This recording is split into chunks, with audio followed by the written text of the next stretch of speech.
वामनराव, असं बोलू नका. निदान तुम्ही माझं ऐकून तरी घ्या ना. अहो काय ऐकायचं नाही मला. घर बांधायची हाऊस किती काढले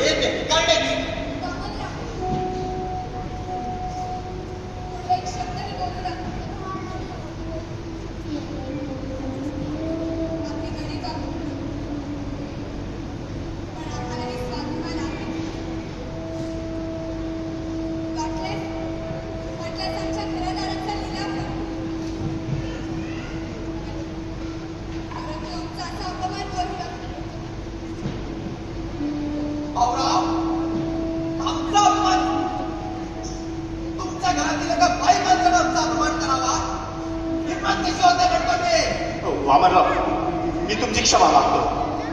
तू आज जागा. बायकांना कवडीची अक्कल नसते. वामनरावांचा अपमान केला असतो. वामनराव, मी तुमची क्षमा मागतो. एवढी वेळ मागून घ्यावं फक्त. काय नाही मला माहित नव्हतं तुमच्या अशा भिकाऱ्या लोकांना एवढा ताटा असतो ते. काही नाही जातो, पण आता येईल ते घरादारावर भक्ती आणण्यासाठी, घरादाराचा निरा करण्यासाठी. साऱ्या गावात ढोल वाजवी ढोल, दवंडी पिटवीन दवंडी. येतो ने. वामनराव, असं करू नका. मी तुमची क्षमा मागतो. पाहिजे तर मी माझी डोकी तुमच्या पायावर ठेवतो.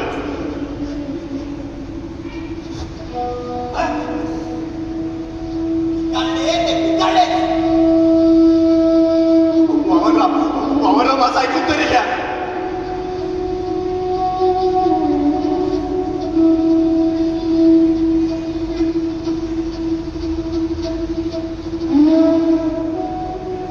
झालं तुझ्या मनाचं समाधान. अगं सकाळपासून किती आदमीने वागत होतो मी त्यांच्याशी. त्यांची मन धरली करत होतो. तुला एवढं चिडायला काय झालं होतं यशोदे?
कुणी कशाला जायला हवं? मीच घेऊन जातो. त्याने खाल्ला की माघारी येतो.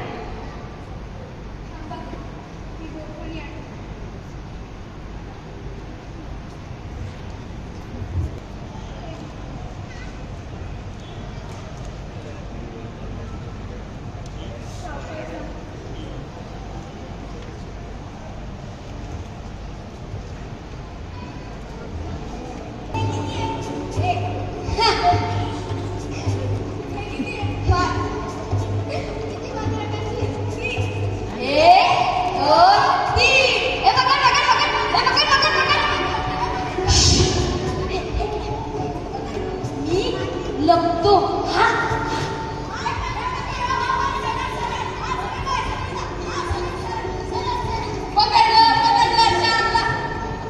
अरे बाळा, श्याम आहे का? बोलवू का? बोलतोस त्याला? हॅलो. मी इथेच बसतो.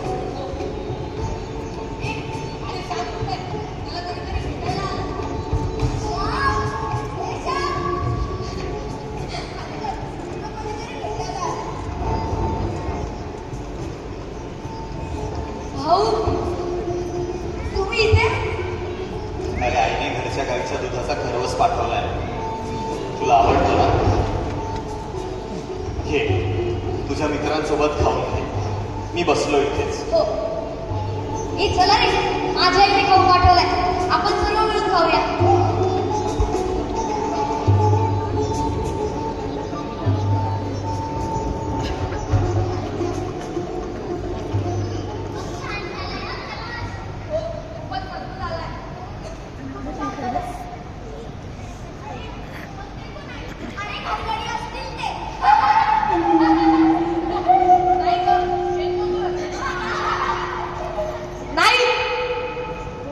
भाऊ आहेत ते माझे. ते माझ्यासाठी एवढं लांबून चालत आले.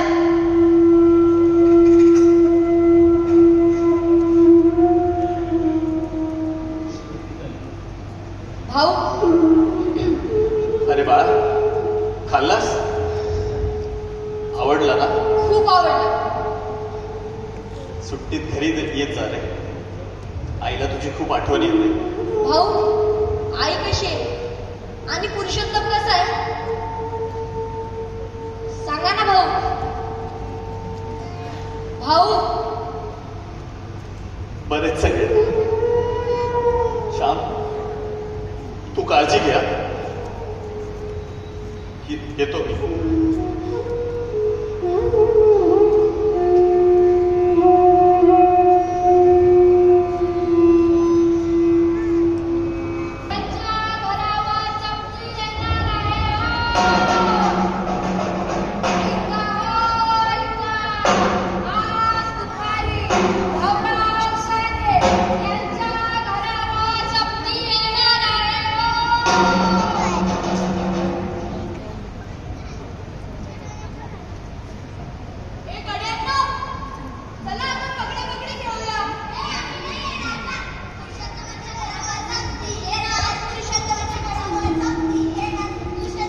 काय ग मुलींनो, का ग त्याला चिडवताय?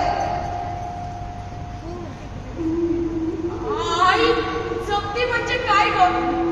ही सारी मुलं मला का चिडवता काय? आपल्याला घरातून बाहेर काढणार का काय? सांग ना आई.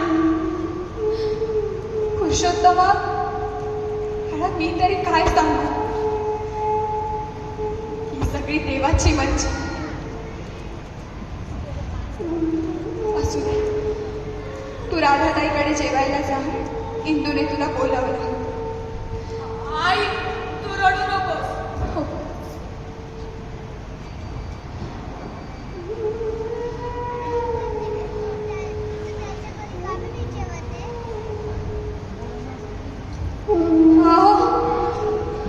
अहो, ऐकलं का? यशोदे, यशोदे, काय होतं तुला? इथे बस, मी पाणी घेऊन आलो.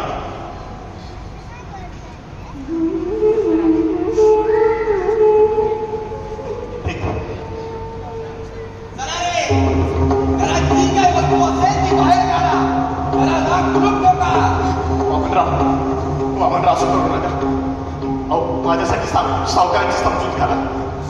वामनराव, मी तुमच्या पाया पडतो. वामनराव, अहो भाऊराव, मी तुम्हाला आधीच सांगितले होते की घरातल्या बाई माणसानं व्यवहारात लक्ष घालणे म्हणून हल्ली का नाही करावं जमतीये. एवढ्याच वस्तू होत्या घरात. अरे आपण असल्यास तरी काही आपण काढण्याकडे जा. घराला कुलूप ठोका. अरे मेरा भावना, तुझ्या 42 पिढ्या मारण्यात जातील. अरे भस्मात जाशील तू. एका अरुणात माणसाच्या घरावर जप्ती आणतोस. कुठे जायची नाही बाबा. भाऊ, सांभाळ तुझ्या पगारीला. वामनराव, अहो, निदान एखादी तरी खोली राहू द्या. बायका पोरांना घेऊन कुठे जाणार मी? पडवीत राहू दे. आपलं काही म्हणणं येतो मी. वामनराव, अहो, माझं ऐकून तरी घ्या.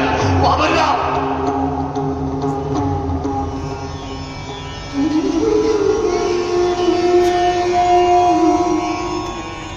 ज्यांची भीती होती तेच झालं शेवटी. सावकाराने अमृत चपाट्यावर मांडलं. सासूबाई, ज्या गावात होत म्हणून मानानं राहिलो त्याच गावी हे दिवस यावेत का? या जगात पैशाशिवाय कशालाच मान नाही का हो सासूबाई? हो का यशोदी? या जगात पैशाशिवाय कशालाच मान नाही. गरीब म्हणून किती जणांकडून अपमान सहन करून घेतले. माझे स्वतःचे जन्मदाते वडील आम्हाला या घरात मूर्ख म्हणाले. का? तर आम्ही शेत विकण्यास नकार दिला म्हणून. पुन्हा त्यांनी या घरात कधीच पाऊल ठेवलं नाही. पोटच्या पोरीपेक्षा ओठाचा शब्द त्यांना जास्त प्रिय होता. यशोदे तू शांत हो बरं. आधीच तुझी तब्येत बरी नाही. नका नका मला शांत करू. बोलू द्या, पण मोकळा करू द्या. आई गेले का ग ते लोक? का ग असं वागले? हो, काय झाले? पुरुषोत्तम बाळा इकडे ये. पुरुषोत्तमा बाळा रडू नकोस. जी देवाची इच्छा असते तेच होती. आता इथून पुढे शहाण्यासारखा वाग. कोणाला त्रास देऊ नकोस. तुझे भाऊ अण्णा आहे तो तुला. यशोदे, अगं असं निर्वाणीचं बोलणं का अगं करतेस? अगं तुझा श्याम गजानन दादा शिकताय मोठे होतील. पुन्हा पहिले दिवस येतील. नको का असं बोलू. सासूबाई, तुम्ही आमच्या दूरच्या नात्यात, परंतु आमच्या जवळ राहिले. आम्हाला आधार मिळाला. मुलांना आजीचं प्रेम दिलं. आमच्या सुखात सुख मानलं. दुःखात सहभागी झाला. आमचं काही चुकलं असेल तर क्षमा करा. यशोदे, अगं तू देखील पोटच्या पोरीसारखी माया लावली या म्हातारीला. नको गा असं बोलू. भाऊ, अरे तू तरी समजव रे हिला. यशोदे तू शांत हो बरं. श्यामची अक्काची खूप आठवण येते. कसं असेल माझं श्याम? काय करत असेल? माधुकरी मागत असेल का वार लावून जेवत असेल? पण तो फार भिडस्त आहे ना. एक वेळेस उपाशी राहील. पण कोणाला जेवायला येऊ का म्हणून विचारणार. किती हट्टी होता माझा श्याम. परंतु आता दूर गेला. ध्रुवाप्रमाणे. ध्रुवाने देवाची तपश्चर्या केली. माझा श्याम विद्यादेवतेची तपश्चर्या करतो. असं असेल रोज जेवायला तरी मिळत असेल का हो त्याला?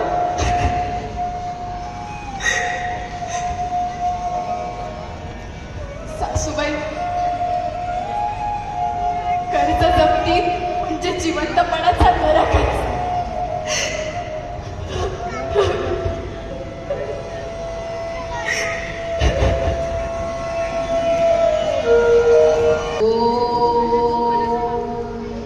भवती भिक्षा देहि. ओम भवती भिक्षा देहि. ओम भवती भिक्षा देहि. आज एकाही घरी माधुकरी नाही मिळत. आज घरी असतो तर आईने गरम गरम जेवायला वाढलं असतं. आज आईची फार आठवण येते. आई कशी आहेस ग?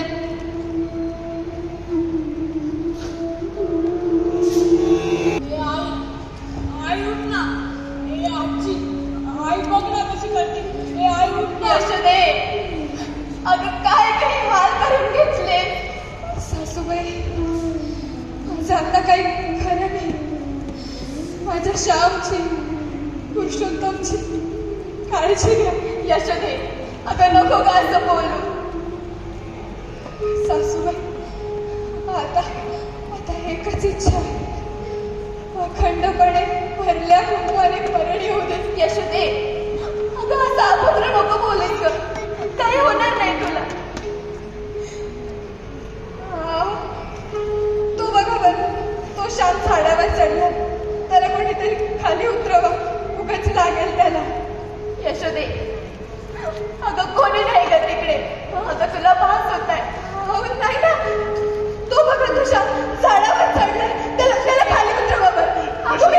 कोणी नाही तिकडे. तू तू शांत हो बरं. नाही श्याम ए श्याम बाळा पुढे जाऊ नको इकडे हे बघ आई बोलवते ना बाळा अरे खाली होते हे बघ आई बोलवते श्याम अरे ऐक ना माझं श्याम श्याम यशोदे आई उठ ना ए आजी आई बघ ना यशोदे पोरांना पोरका करून गेलीस ग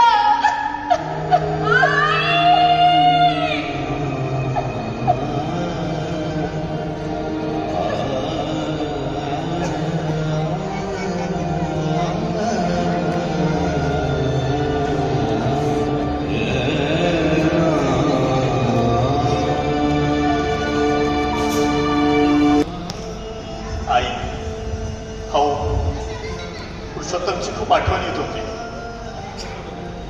मनात विचार यायचा कशी असेल माझी आई. एकदा रात्री माझी आई माझ्या स्वप्नात आली आणि मला म्हणाली, श्याम का नाही आलास रे मला भेटायला, रागावलायस माझ्यावर. मी दचकून जागा झालो. माझ्या मित्र नारायणाला माझे स्वप्न सांगितले. नारायण म्हणाला जा श्याम आईला भेटून ये. पण नारायण माझ्याजवळ पैसे नाहीत रे. नारायणाच्या घरून पैसे आले होते.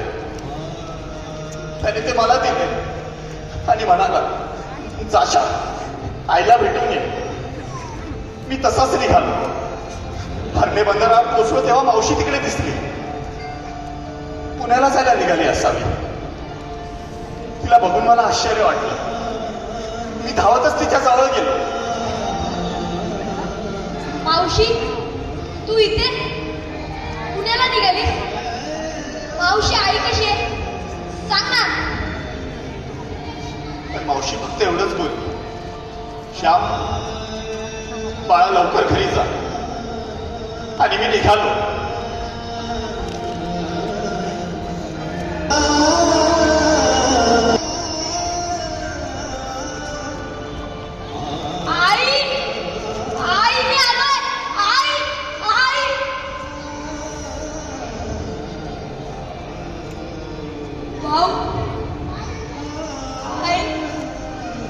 श्याम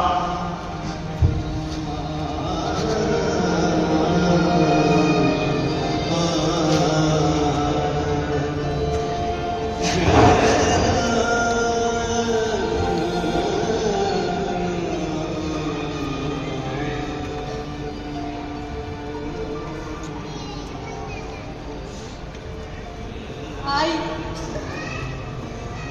राग सोडून गेलीस मला. श्याम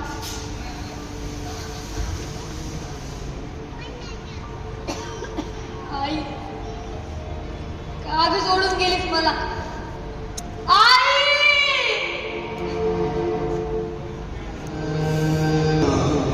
श्याम बाळा चांगल्याबरोबर चांगले व्हा, पण वाईटाबरोबर वाईट होऊ नका. कारण हिऱ्यापासून हिरा कोरला जातो. चिखलाने चिखल साफ होऊ शकत नाही. बाळा दुसऱ्यावर हसणे फार सोपे असते, पण दुसऱ्याकरता रडणे फार कठीण. त्यासाठी अंतःकरण असावे लागते.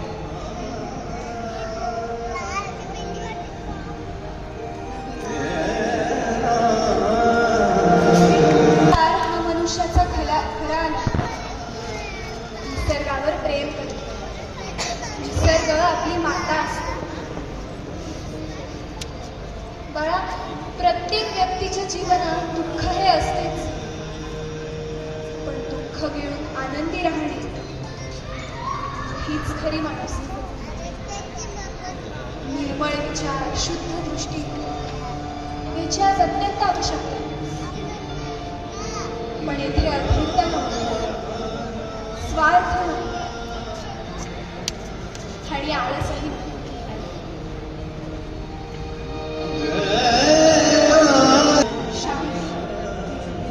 ज्ञान म्हणजे ध्येयासाठी शून्य. ज्ञान म्हणजे चर्चा नाही, वादही नाही. देह पुरवाणं म्हणजेही ज्ञान नाही. तर ध्येयासाठी देह उचलून फेकणे म्हणजे जे सत्य असते ते काळाच्या ओघात